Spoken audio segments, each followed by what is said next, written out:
Goa airport ಸನಿಹದಲ್ಲಿ ವಿಮಾನದ entry ಆಗಿದೆ. ಇನ್ನು ಕೇವಲ 921 ಕಿಲೋಮೀಟರ್ಗಳು ಮಾತ್ರ ಬಾಕಿ ಉಳಿದಿರೋದು ಬೆಂಗಳೂರಿಗೆ ಬಂದು ಲ್ಯಾಂಡ್ ಆಗಲಿಕ್ಕೆ.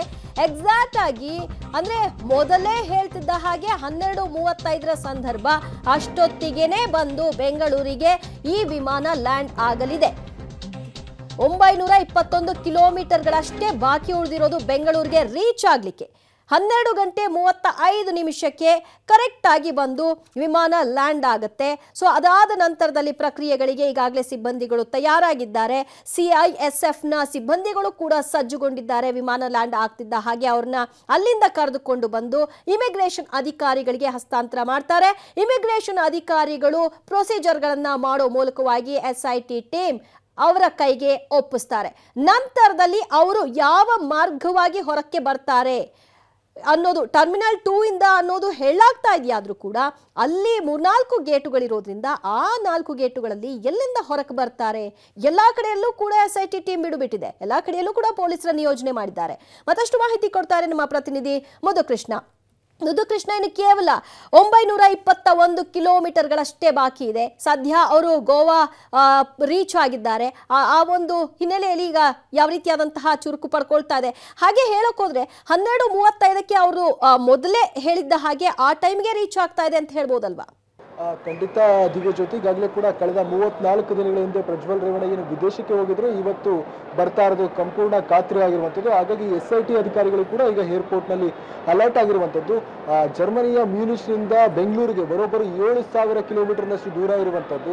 ಅಲ್ಲಿಂದ ವಿಮಾನ ಬೆಂಗಳೂರಿಗೆ ತಲುಪೋದಕ್ಕೆ 8 ಗಂಟೆ 40 ನಿಮಿಷ ಹಿಡಿಯುತ್ತೆ. ಇವತ್ತು ಸಂಜೆ ನಮ್ಮ ಭಾರತೀಯ ಕಾಲಮಾನದ ಪ್ರಕಾರ 4 ಗಂಟೆಗೆ ಅಲ್ಲಿ ಟೇಕ್ ಆಫ್ ಆಗಿರುವಂಥ ವಿಮಾನ ಇವತ್ತು ಮಧ್ಯರಾತ್ರಿ 12:30 ಸರಿಯಾಗಿ ಇವತ್ತು ಬೆಂಗಳೂರು ಇಂಟರ್ನ್ಯಾಷನಲ್ ಏರ್ಪೋರ್ಟ್ನಲ್ಲಿ ಲ್ಯಾಂಡ್ ಆಗುವಂಥದ್ದು. ಈಗಾಗಲೇ ಕೂಡ 7 ಗಂಟೆಗಳ ಹಾರಾಟದ ಪ್ರಯಾಣ ಮುಗಿದಿದೆ. ಇನ್ನು ಉಳಿದಿರುವಂಥದ್ದು ಕೇವಲ 1 ಗಂಟೆ 20 ನಿಮಿಷ, ಸರಿಸುಮಾರು 12:30-40 ಅಷ್ಟೊತ್ತಿಗೆ ಏರ್ಪೋರ್ಟ್ನಲ್ಲಿ ಲುಫ್ತಾನ್ಸಾ LH746 ಏನು ವಿಮಾನ ಇದೆ ಅದು ಲ್ಯಾಂಡ್ ಆಗಲಿದೆ. ಅದೇ ಒಂದು ವಿಮಾನದಲ್ಲಿ ಇವತ್ತು ಪ್ರಜ್ವಲ್ ರೇವಣ್ಣನವರು ಬರ್ತಾ ಇರುವಂಥದ್ದು. ಹಾಗಾಗಿ ಪ್ರಜ್ವಲ್ ರೇವಣ್ಣನವರನ್ನ ಬರೋದನ್ನ ಖಾತ್ರಿಪಡಿಸಿಕೊಂಡಿರುವ SIT ಅಧಿಕಾರಿಗಳ ತಂಡ ಬೆಳಗ್ಗೆಯಿಂದಲೂ ಕೂಡ ಏರ್ಪೋರ್ಟ್ನಲ್ಲಿ ಕಾಯ್ತಾ ಇರುವಂಥದ್ದು. ಮತ್ತೆ ಈಗ ಮಧ್ಯರಾತ್ರಿ 12 ಗಂಟೆ ಸುಮಾರಿಗೆ SITಯ ಹಿರಿಯ ಅಧಿಕಾರಿಗಳು ಕೂಡ ಏರ್ಪೋರ್ಟ್ಗೆ ಬರ್ತಾರೆ ಅಂತಕ್ಕಂಥ ಮಾಹಿತಿ ಸಿಕ್ಕಿರುವಂಥದ್ದು. ಈಗಾಗಲೇ ಕೂಡ ಏರ್ಪೋರ್ಟ್ನ ಪ್ರಮುಖ ಟರ್ಮಿನಲ್ 2ನ ಪ್ರವೇಶ ದ್ವಾರ ಏನಿದೆ, ಹೊರಬರುವಂತಹ ಆಗಮನ ದ್ವಾರ ಏನಿದೆ, ಆ ಆಗಮನ ದ್ವಾರದಲ್ಲಿ ಈಗಾಗಲೇ ಕೂಡ ಸಂಪೂರ್ಣವಾಗಿ ಬ್ಯಾರಿಕೇಡ್ಗಳನ್ನ ಅಳವಡಿಸಲಾಗಿರುವಂಥದ್ದು. ಅಂದ್ರೆ ಸಹಜವಾಗಿ ಯಾವುದೇ ರೀತಿಯ ಬ್ಯಾರಿಕೇಡ್ಗಳನ್ನ ಸಾಮಾನ್ಯ ದಿನಗಳಲ್ಲಿ ಅಳವಡಿಸುವುದಿಲ್ಲ. ಪ್ರಯಾಣಿಕರು ಎಂದಿನಂತೆ ತಮ್ಮ ಪ್ರಯಾಣವನ್ನ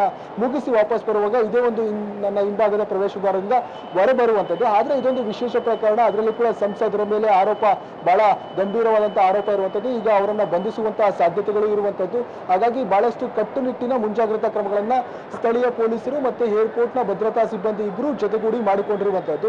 ಕಾರಣ ಇನ್ ಕೇಸ್ ಯಾರಾದ್ರೂ ಕೂಡ ಅವರ ಬೆಂಬಲಿತರು ಬಂದು ಇಲ್ಲಿ ಇನ್ ಕೇಸ್ ನೂಕುನುಗ್ಗಲಾಗಬಹುದು, ಗೋಚಲಾಗಬಹುದು ಅನ್ನೋಂತ ಒಂದು ಮುಂಜಾಗ್ರತಾ ಕಾರಣವಾಗಿ ಈಗಾಗಲೇ ಕೂಡ ಪೊಲೀಸರು ಒಂದು ರೀತಿಯ ಹದ್ದಿನ ಕಣ್ಣನ್ನಿಟ್ಟಿದ್ದಾರೆ. ಮತ್ತೊಂದು ಕಡೆ ಏರ್ಪೋರ್ಟ್ನ ಸಂಚಾರಿ ರಸ್ತೆಗಳೇನಿದೆ ಅಲ್ಲೆಲ್ಲವೂ ಕೂಡ ಸಂಚಾರ ಮುಕ್ತವಾಗಿ, ಅಂದ್ರೆ ಯಾವುದೇ ರೀತಿಯ ವಾಹನಗಳು ರಸ್ತೆಗಳಲ್ಲಿ ಅಡ್ಡಾದಿಡ್ಡಿಯಾಗಿ ನಿಲ್ಲದಂತೆ ನೋಡ್ಕೊಳ್ತಾ ಇದ್ದಾರೆ. ಇನ್ ಕೇಸ್ ಯಾರೋ ಬೇರೆಯವರು ಬಂದ್ಬಿಟ್ಟು ಗಾಡಿಗಳನ್ನೆಲ್ಲ ಎಲ್ಲಂದ್ರಲ್ಲೇ ಪಾರ್ಕ್ ಮಾಡಿ ಮತ್ತೆ ಹೋಗುವಾಗ ತೊಂದರೆ ಆಗ್ಬರುವಂತ ಮಾಹಿತಿ ಹಿನ್ನೆಲೆ ಮತ್ತೊಂದು ಈಗಾಗಲೇ ಕೂಡ ಪ್ರಜ್ವಲ್ ರೇವಣ್ಣ ಸರಿಸುಮಾರು 12:40 ಏನು ಬರ್ತಾರೆ ಅಂತ ಹೇಳಲಾಗ್ತಿದೆ. 12:40 ಬಂದ ನಂತರ ಮೊದಲ ಪ್ರಕ್ರಿಯೆ ಇರುವಂತದ್ದು ಅವರು ಏನು ಟರ್ಮಿನಲ್ 2 ಒಳಭಾಗಕ್ಕೆ ಬರುತ್ತದೆ. ಏರೋಬ್ರಿಡ್ಜ್ನ ಮೂಲಕ ಟರ್ಮಿನಲ್ 2ನ ಕಟ್ಟಡಕ್ಕೆ ಅವರಿಗೆ ಎಂಟ್ರಿ ಸಿಗುತ್ತೆ. ತದನಂತರ ಅವರನ್ನು ವಶಕ್ಕೆ ಪಡೆದು SIT ಅಧಿಕಾರಿಗಳು ಬೆಂಗಳೂರಿಗೆ ಕರೆತರುವಂತದ್ದು. ಓಕೆ, ಮಧುಕೃಷ್ಣ.